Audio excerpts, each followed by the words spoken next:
Olá, tudo bem? Nós estamos com a doutora Gabriela, ela é formada em Oncologia e estamos fazendo uma entrevista com ela sobre um trabalho que nós, acadêmicos do 4º e 5º ano de bacharel em Direito, estamos fazendo sobre a prevenção do colo do útero e a prevenção do câncer de mama. Olá, eu queria agradecer ao UniCV, especialmente a Morgana e a Eliana, alunas do curso de bacharel em Direito, por essa oportunidade de falarmos sobre esse assunto tão importante para nós mulheres. Então, primeiramente, eu gostaria de falar sobre o que é o câncer, exatamente, para que vocês pudessem entender como ele pode vir a se desenvolver. O câncer nada mais é do que uma célula que, em algum momento da sua vida, ela passa a ter uma alteração genética. Hoje nós consideramos o câncer uma doença genética, porque de alguma forma essa alteração faz com que essa célula se multiplique desenfreadamente. E nesse crescimento, nessa multiplicação desenfreada, ela invade as estruturas vizinhas, ela destrói, causa hemorragia, causa falha na função daquele órgão. Então essa célula maligna, maligna porque ela acaba levando à morte o paciente caso não seja tratado a tempo, ela se desenvolve em qualquer lugar do corpo. Existe o câncer de fígado, o câncer de mama, o câncer do colo uterino, o câncer do intestino. Então, em qualquer lugar onde há uma célula, pode vir a se desenvolver um tumor maligno ou um câncer. Uma coisa que é importante sabermos é que o câncer, ele, por ser considerado uma doença genética, houve uma alteração no DNA da célula, nós temos que saber que essa alteração ela pode ser adquirida, em vida, por algum agente carcinogênico ou pode ser herdada. Então existem tumores que são mais frequentes em pessoas que trazem ao nascimento já uma determinada alteração genética. Mas na grande maioria das vezes não é isso que acontece. A maioria dos tumores se dá por alteração genética no DNA da célula causada por um carcinógeno. Então, nós sabemos, por exemplo, já é bastante conhecido, que o cigarro promove uma alta incidência de câncer de pulmão. Porque, na verdade, o cigarro, numa baforada que a pessoa dá no cigarro, ela tem ali 4.700 carcinógenos. Então, mesmo que a pessoa tenha uma boa genética, aquela agressão continuada no organismo sobre as células vão poder desenvolver um tumor maligno. E é muito direcionado o fumo ao câncer de pulmão, mas, na verdade, o câncer de pulmão ele é um dos tumores que o cigarro pode vir a causar. O cigarro também está ligado a câncer de bexiga, ao câncer de estômago, então ele é um fator de risco para vários tipos de tumores. E o nosso assunto hoje aqui é o câncer do colo uterino e o câncer de mama. Nós vamos falar primeiro sobre o câncer de colo uterino porque eu entendo que fica até mais fácil perceber como as coisas acontecem e de uma maneira melhor entender também como prevenir. O câncer de colo uterino, ele é muito frequente, ele é um dos tumores mais frequentes nas mulheres, mas uma coisa interessante é que ela é mais frequente, ele ocorre mais frequentemente em mulheres com baixo poder aquisitivo. Porque está ligado há um fator muito importante na prevenção, que é a realização do exame de Papa Nicolau. Quando as pessoas não têm facilidade para ir ao médico, não têm plano de saúde, não têm uma assistência adequada em termos de saúde, ela vai ter dificuldade em fazer o Papa Nicolau. O diagnóstico vai ficar mais complicado para essa pessoa. E o câncer do colo uterino é um tipo de tumor que ele pode realmente ser prevenido. Quando se faz o Papa Nicolau, você tem a oportunidade de identificar infecções por HPV, infecções crônicas ginecológicas. E esse tipo de infecção continuada, essa agressão continuada àquelas células do epitélio que reveste ali o colo do útero, são essas agressões continuadas, essas infecções perpetuadas que vão provocar essa degeneração e transformação daquelas células de revestimento do colo uterino em câncer de colo uterino. Então há um processo na carcinogênese. Você tem primeiro uma alteração que é uma displasia, que é uma infecção leve, aquilo ali perpetuado vai para uma infecção mais severa e aí uma displasia leve para intermediária e depois para uma displasia agressiva de alto grau. Se você não interromper esse processo, você vai ter o carcinoma instalado ali. Inicialmente um carcinoma localizado e posteriormente um carcinoma invasivo que pode vir a enviar células à distância, que são as chamadas metástases, né? Que é o envio das células à distância. O câncer de colo uterino, então, ele está ligado a essa agressão continuada por um agente infeccioso, provavelmente. Então, uma coisa que se aprendeu pela epidemiologia, pela estatística, é que as mulheres que começam a sua vida sexual mais cedo e têm múltiplos parceiros, ela está mais sujeita ao câncer porque ela está mais sujeita a infecções.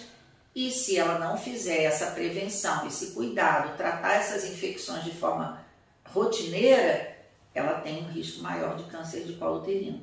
E até uma curiosidade é que se sabe que o câncer do colo uterino ocorre em menor escala em mulheres judias, porque os homens são circuncidados. Então isso facilita a higiene do pênis, né? Facilita com que a mulher se infecte menos. Então você vê que a higiene também está ligada a isso. E o fato de você poder ter acesso ao médico, porque caso haja alguma alteração tratada a tempo, você não tem essa evolução. Então a gente já viu câncer de colo uterino em moças de 13 anos, porque começaram a vida sexual muito cedo, né? E por isso que nós falamos, às vezes você tem uma alta incidência no norte, no nordeste do Brasil. Ele não é um tumor frequente no sul e no sudeste, porque aqui o acesso é maior ao médico. Então, o câncer mais frequente no sul, no sudeste, de um modo geral no mundo todo em termos de estatística, é o câncer de mama na mulher, como o de próstata é o mais frequente no homem, né? Então, em primeiro lugar, de um modo geral, você tem o câncer de mama nas mulheres no mundo inteiro, e no Brasil também é assim. Em seguida vem o câncer de pulmão, ou traqueia e brônquios, que também está incluído. E em terceiro lugar, os tumores de cólon, né, intestino, estômago, tubo digestivo, principalmente estômago e intestino. Mas cólon e reto, que só en passant é o nosso assunto, mas também para um esclarecimento, é prevenível com a colonoscopia. Então, se você, a partir dos 40 anos, fizer a primeira colonoscopia, você tem a retirada de lesões pré-malignas e você tem queda nessa incidência. O tumor de pulmão, que é o segundo mais frequente, de um modo geral, no mundo, e é o segundo mais frequente em mulheres e em homens também. Mas o de próstata fica sendo o primeiro em homens e o de mama o primeiro em mulheres. Mas, voltando ao câncer de colo uterino, ele pode chegar a ser o primeiro nessas regiões de difícil acesso à saúde. Essas regiões em que a mulher não tem essa possibilidade de fazer um Papa Nicolau, tratar uma infecção. E geralmente são essas regiões onde a mulher ela casa cedo, tem múltiplos filhos, né? E sem atendimento adequado, ela vai desenvolver o câncer do colo uterino. Agora, o câncer do colo uterino, então, uma coisa que a gente precisa gravar, perfeitamente prevenível através do Papa Nicolau. E ele tem cura na fase inicial. É muito fácil de tratar o câncer de colo uterino inicialmente. O índice de cura é muito alto. Já nas fases mais avançadas, é algo que nós não gostamos de ver. É bastante sofrido para a mulher. E muitas vezes, assim, é uma morte muito dolorosa, porque ele se propaga localmente, acaba invadindo ali a região do final da coluna, os nervos que compõem o sacro. Então, é um quadro triste de nós vermos, sabe?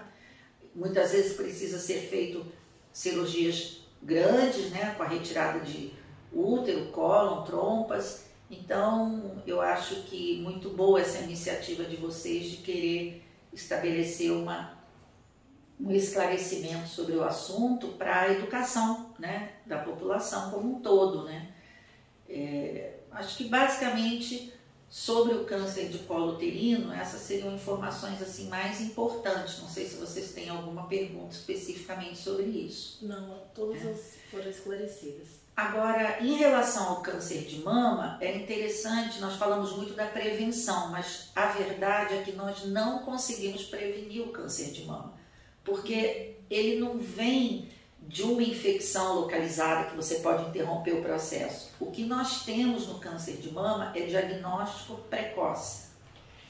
Então, a coisa mais importante no câncer de mama é justamente o conhecimento do assunto, porque o conhecimento traz a informação para Muitas vezes nós pegamos pacientes aqui, hoje pessoas geralmente de mais idade, mas é bom porque até os mais novos podem desconhecer o fato de que um nódulo na mama é algo que precisa ser investigado. É melhor você ir ao médico porque tem uma manchinha no seio, porque você tem uma descarga pela papila, né? Elimina alguma secreção pelo mamilo. É melhor você ir ao médico e ele dizer que não é nada ou que é uma outra coisa do que você achar por você mesma que não é nada e de repente você está com um câncer de mama avançado quando você chega ao médico.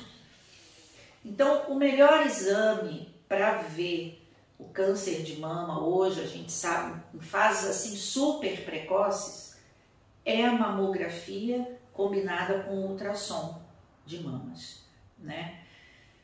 Nós orientamos todas as mulheres, assim como devemos orientar as filhas, a fazerem o autoexame da mama. É um mecanismo que ajuda muito. O autoexame é feito por nós mesmas, né? Geralmente, um horário bom é o banho, porque durante o banho você levanta o braço com a mão ensaboada, você desliza sobre a mama, fica mais fácil. E você passa a conhecer a sua mama. Isso desde sempre. Porque você vai notar se tem alguma diferença com o passar do tempo. Nós orientamos sempre a fazer esse autoexame uma vez por mês. E o ideal é quando a menstruação termina, que a mama está mais desinchada. É normal no período pré-menstrual a mama está mais túrgida, né? Às vezes dolorosa. Então o ideal é quando a menstruação vai embora, a mama está menos sensível, com a mão ensaboada no banho, você percorrer todos, divide a mama em quadrantes, em 4 partes, e você examina cada parte suavemente, né, conhecendo a textura da tua mão, assim como a axila.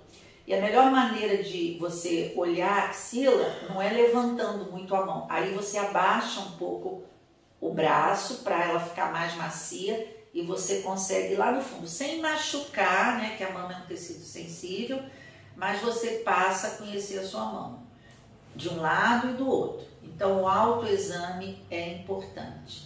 Para as mulheres que têm prótese, que hoje é uma coisa que está se usando muito, a meninada está pondo muita prótese, né, precocemente, porque a mama não está boa, faz uma plástica, aquela coisa, eu acho que o autoexame ainda ajuda. Dá para ver a axila, você ver a questão de se sai alguma coisa pelo mamilo, pode fazer uma expressão do mamilo delicadamente, né?